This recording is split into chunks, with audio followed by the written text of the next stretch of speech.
Mirë, ne rikthehemi sërish në studio në këtë transmetim të drejt për drejt këtu në ekranin e televizionit Fox News. Tani më jemi zhvendosur në këndin e të ftuarit të ditës dhe për gjatë minutave në vim do të diskutojmë dhe do të flasim sa i takon punës së prokurorisë së posaçme kundër korrupsionit dhe krimit të organizuar ose ndryshe SPAK, e cila është duke vijuar aksionet e saj me dorë të hekur të sa i takon luftës kundër krimit të organizuar, por nga ana tjetër edhe korrupsionit. Vetëm brenda pak ditësh janë zhvilluar dy aksione të mëdha policore. Aksioni Ura, i cili u zhvillua javën e kaluar, dhe një tjetër aksion i cili është zhvilluar në bashkëpunim me autoritetet finlandeze, ku është zhvilluar operacioni i përbashkët kundër disa grupeve kriminale të përfshira në trafikun ndërkombëtar të lëndëve narkotike. Operacioni është rezultati i një hetimi të gjatë dhe të koordinuar ndërmjet autoriteteve shqiptare dhe atyre finlandeze që synon goditjen e rrjeteve kriminale që veprojnë në disa vende të Europës dhe që kanë lidhje me Shqipërinë. Për të folur se i takon të gjitha detajeve dhe të gjitha informacioneve të fazës së hetimit në të cilin ndodhet ky operacion i cili vijon të jetë aktiv, me mua në studio është bashkuar kolegu i kronikës Marcel Vocaj. Marcel, përshëndes, faleminderit që je sot në Fox. Faleminderit tani për ftesën. Marcel, ashtu siç e theksova dhe pak minuta më herët, do të diskutojmë se i takon një operacioni të dytë të fuqishëm të iniciuar nga SPAK, por gjithmonë në bashkëpunim me autoritetet ndërkombëtare. Operacioni Ura, i cili u zhvillua javën e kaluar, ishte në bashkëpunim me autoritetet italiane, me antimafian italiane, ndërkaq operacioni i dytë është në bashkëpunim me autoritetet finlandeze. Përpara se të marr disa detaje të tjera të cilat lidhen nga operacioni SPAK në bashkëpunim me antimafian italiane, dua të ndalem fillimisht tek operacioni i zhvilluar vetëm një ditë më parë. Çfarë ka ndodhur? Pse vjen ky aksion dhe ky operacion i autoriteteve ligjzbatuese në këto momente dhe cili ka qenë qëllimi kryesor? Ditën e djeshme u raportua nga SPAK se kishte një operacion antidrog i cili po zhvillohej përmes autoriteteve finlandeze dhe atyre shqiptare, pasi ishte një hetim që kishte filluar që në vitin 2022-2023. Pra kemi rreth 3 vite që kemi një operacion i cili po zhvillohej nga autoritetet finlandeze dhe nga prokuroria e posaçme nga SPAK në Shqipëri, të cilët ishin në bashkëpunim. Në bazë të hetimeve në këto momente thuhet se janë 4 grupe kriminale të cilat janë zbuluar dhe kontrollojnë dhe shitjen e drogës në Finland. Ata ishin 11 shtetas të cilët janë arrestuar, 9 prej tyre në Shqipëri, ndërsa 2 prej tyre vazhdojnë akoma të jenë në kërkim dhe po bëhet e mundur dhe arrestimi i tyre. Nga hetimet është zbuluar se kokat e krimit ishin në Shqipëri dhe organizonin të gjithë rrjetin kriminal nga Shqipëria në eksportimin e drogës. Kam përshtypjen kjo nuk përbën më habi në vendin tonë. Nëse të kujtohet ditën e djeshme në konferencën që u mbajt nga SPAK, i cili ishte i pranishëm dhe kryekomisari finlandez, ai tha se dhe së bashku me prokurorin e posaçëm, kryetarin e prokurorisë së posaçme Altin Dumani, tha se kokat shqiptare të krimit nuk po e shtrin territorin vetëm në Ballkan, por edhe jashtë saj, pasi kemi pasur dhe operacionin Ura që ishte për në Itali, por në këtë rast kishim dhe një operacion antidrogët që u zhvillua në Finland, ku sekuestruan gjatë kësaj periudhe janë sekuestruar në operacionin e fundit vetëm 300 kg drogë, por në operacionet e mëparshme, pasi kemi pasur dhe 2 episode të tjera në vitin 2023-2024, të cilët janë sekuestruar rreth 400 kg. Operacione policore të cilat kanë lidhje me finalizimin në total të këtij operacioni policor, Marcel, që është bërë me dje vetëm dje? Me tre që është ky ka qenë një hetim i cili është vazhduar, dhe pasi kemi pasur dhe arrestime të tjera, pasi në total ka 55 arrestime, ku 11 prej tyre janë supozohet të kryeshin në Shqipëri, por vetëm 9 kanë arritur që të përfundojnë në prangat e policisë, ndërsa 2 prej tyre janë akoma në kërkim. Një bëhet me dije se është jashtë territorit të Shqipërisë dhe po punohet me autoritetet ligjzbatuese dhe për arrestimin e tij. Nga hetimi ka dalë se gjatë në këtë 55 personë të cilët janë arrestuar, 10 prej tyre ishin shqiptar, kurse pjesa tjetër ishin finlandez, polak, rumun, nga vendet aziatike dhe afrikan. Pra tregon shtrirjen e gjerë që kanë arritur bandat shqiptare jo vetëm në Europë, por edhe në vende të tjera. Për shembull, kemi vendet nordike, të cilat për herë të parë u finalizua dhe ky operacion në këto përmasa. Pasi 55 arrestime nuk është se janë pak nga një operacion që është zhvilluar nga autoritetet finlandeze dhe autoritetet shqiptare. Cilet kanë qenë qytetet dhe vendet kryesore të veprimtarisë së këtij grupi kriminal I cili drejtohej nga shtetas shqiptar, Marcel? Kokat e krimit, ose mund të themi që ishin organizatorët e këtij, mund të themi kësaj skeme, ishin me sa zbulohet janë 2 persona prej tyre janë me origjinë nga Vlora, 2 të tjerë nga Berati dhe Koçova, por që ishin në banim në Tiranë. Ata kishin përgjegjësi për gjithë shpërndarjen e drogës që arrin të merrin nga Spanja dhe Holanda në drejtim të Finlandës. Kishin rrjetin e tyre të cilët furnizonin thuajse pjesën më të madhe të Finlandës, kryesisht me llojin e drogës amfetin, me kokainë, por dhe me kanabis. Pra, lëndat narkotike vinte fillimisht nga Spanja dhe Holanda drejt Finlandës dhe kalohej edhe në vendin tonë, Marcel, për të shpërndarë në pika të tjera? Nga Spanja dhe Holanda në drejtim të Finlandës. Por kishte raste që ka pasur dhe drogë të cilat e transportohej nga Shqipëria në drejtim të Finlandës. E qartë. Të paktën këto kanë qenë vendet dhe shtetet kyçe ku kanë vepruar kjo organizat kriminale trafiku të lëndëve narkotike. Ndërkohë, cilat janë akuzat të cilat rëndojnë, akuzat të tjera po flasim. Personat e përfshirë në të gjithë këtë skem të shpërndarjes së lëndëve narkotike, a janë persona të cilët kanë patur precedent të mëparshëm penal apo qoftë edhe kriminal? Disa prej tyre janë në precedent të mëparshëm penal që janë në fushën e shpërndarjes së lëndëve narkotike, por nuk është se kanë akuzat të tjera të cilat janë në kërcënim jetë ose akuzat të tilla, por thjesht në trafikim të lëndëve narkotike. Albia që vlen të theksohet është në mënyra komunikimit që kanë përdorur kokat e grupeve me, më thonjza, me punëtorët e tyre në Finland, pasi jemi mësuar që të kemi zbërthimin e Sky Encrochat të rrjeteve të tjera më të sigurta, por këtë herë kemi kryesisht ato komunikonin nëpërmjet rrjeteve si Telegram, Signal dhe WhatsApp. Nuk është se janë ruajtur, mund të themi në aq shumë sa kemi dëgjuar për metodat e tjera të komunikimit, ku kryesisht bëhej përmes Sky etc.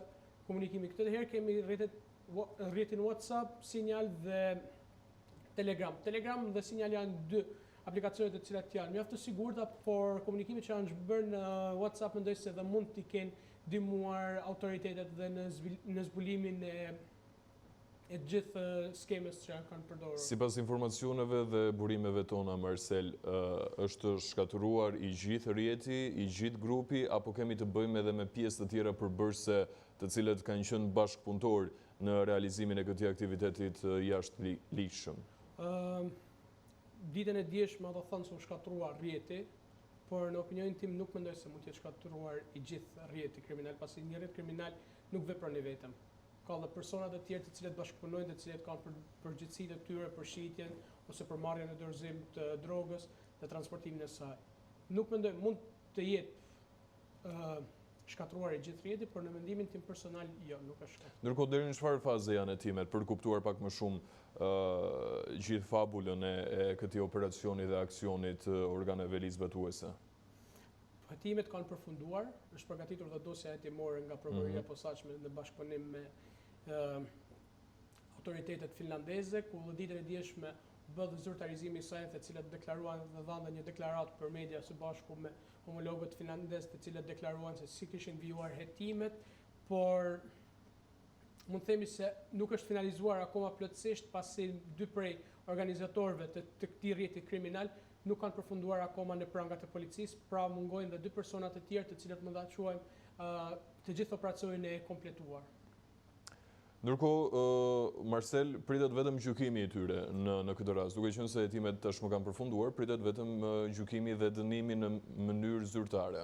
Ditën e nesërme pritet dhe të dalin përballë tokave të zeza të gjithë të arrestuar që janë në Shqipëri, 9 prej tyre të cilët do të paraqiten para SPAK dhe do të marrin dhe do të komunikojnë dhe akuzat e tyre dhe do të vendoset dhe masa sigurisë ndaj tyre. Ndërkaq 2 persona të tjerë ndodhen ende në arretim, ndodhen ende në kërkim. A kanë indicje autoritetet paktën për vendin ku mund të ndodhen apo ku mund të fshihen këta 2 shtetas të tjerë? Nga burimet nga policia bëjnë me dije se njëri prej tyre nuk ndodhet në Shqipëri, por janë në komunikim të vazhdueshëm me homologët europian për të bërë të mundur dhe arrestimin e tij dhe ekstradimin e tij në drejtim të Shqipërisë, kurse për shtetasin tjetër pritet shumë shpejt dhe arrestimi I tij. E qartë. Mirë Marcel, duhet të ndalem pak tek operacioni Ura, nga operacionet më të përfolura të momentit, pavarësisht se është pasuar nga një tjetër operacion i lidhur me autoritetet finlandeze. Çfarë është duke ndodhur aktualisht me operacionin Ura? Sa persona janë arrestuar, pasi kemi dhe persona të tjerë të cilët janë ende në kërkim nga autoritetet, qoftë ato italiane apo qoftë edhe ato shqiptare? Operacioni Ura ishte një bashkëpunim, në bashkëpunimet më të mira që ka pasur Shqipëria me Italinë në lidhje me luftën kundër kanabisit, kundër drogave, në rrjetin trafikimit të lëndëve narkotike. Është një numër i lartë të arrestuarve, por vjen akoma që disa persona të cilët kanë quajtur nga prokuroria dhe nga prokuroria e Barit, të cilët janë quajtur dhe organizatorët, vazhdojnë akoma të jenë arrati. Dhe në këto momente nuk ka ndryshuar lista të arrestuarve që është publikuar rreth 5 ditë më parë, por kokat akoma vijojnë të jenë në arrati dhe nuk janë arrestuar akoma. Pasi prokuroria posaçme ka përgatitur një dosje hetimore e cila ka rreth 200 faqe në krahasim me prokurorinë e Barit, e cila ka zhvilluar një hetim të thelluar, i cili janë një hetim voluminos që është prej 1300 faqesh.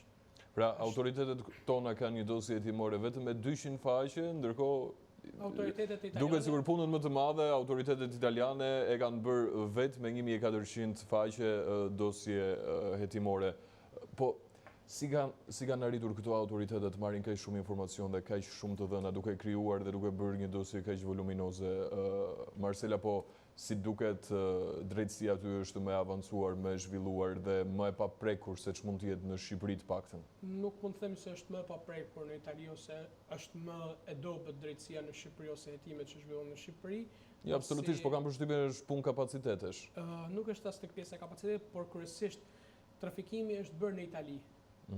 Në Shqipëri kanë qenë kokat, dhe për ato pak persona të cilët kanë qenë në Shqipëri që merreshin dhe me organizimin e trafikimit të lëndëve narkotike, janë dërguar urdhër arreste, është bërë komunikimi me autoritetet shqiptare, është bërë mundur dhe komunikimi që i vazhdueshëm përmes hetimeve dhe me provave është zbuluar se këto ishin personat të cilët organizojnë rrjetin, ndërsa pjesa tjetër dollej në Itali. Nëse të kujtohet, nga hetimi është zbuluar se shumica ishin italian, por drejtuesit ishin shqiptar, pasi kemi personat të italian dhe shqiptar, dhe dosja kryesisht flet për ata italian, por edhe për shqiptarët. Prandaj është një dosje prej 1300 faqesh, se janë rreth 55 të arrestuar që janë vënë në hetim nga prokuroria e Barit në Itali. Ndërkohë, ku konsiston puna e autoriteteve italiane në operacionin Ura dhe si konsiston puna e autoriteteve shqiptare në vendin tonë?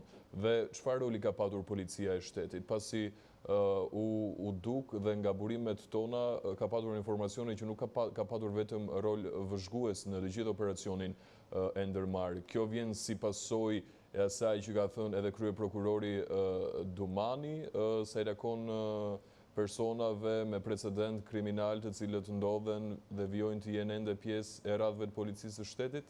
Unë mendoj se lidhet edhe me këtë që thua ti, por mendoj se lidhet edhe me pjesën e dekonspirimit të planeve.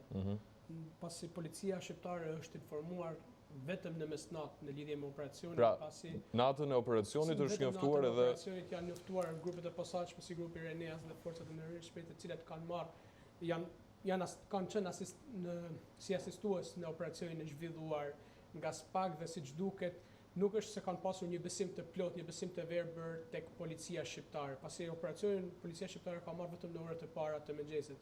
Në orën 7 të mëngjesit ka filluar të qarkullonte lajmi që po zhvilloi një operacion, por fillimisht nuk dihej se për çfarë ishte operacioni, dhe pas pak orësh doli dhe njoftimi i SPAK dhe filloi të bëhej lidhja, pasi mediat italiane e kishin paraprirë këtë operacion me ditë më rrallë, pasi thuaj po organizoi një operacion në Shqipëri, por nuk pritej që ishte një operacion aq i gjerë. Pasi kemi pasur raste pra në Itali kanë qarkulluar lajmet sa i takon operacionit Ura. Po, kanë qarkulluar lajmet pasi kanë filluar kryesisht në zonën e Barit. Ndërkohë këtu është mbajtur e fshehur për shkak që ne i dim. Po, pasi kishte frikë mos dekonspirohej plani. Pasi kemi pasur edhe persona të cilët kanë qenë pjesë të strukturave të policisë së shtetit, të cilët janë arrestuar kanë pasur urdhër arrest për ta nga kjo operacion, por që ishin arrestuar kohë më përpara.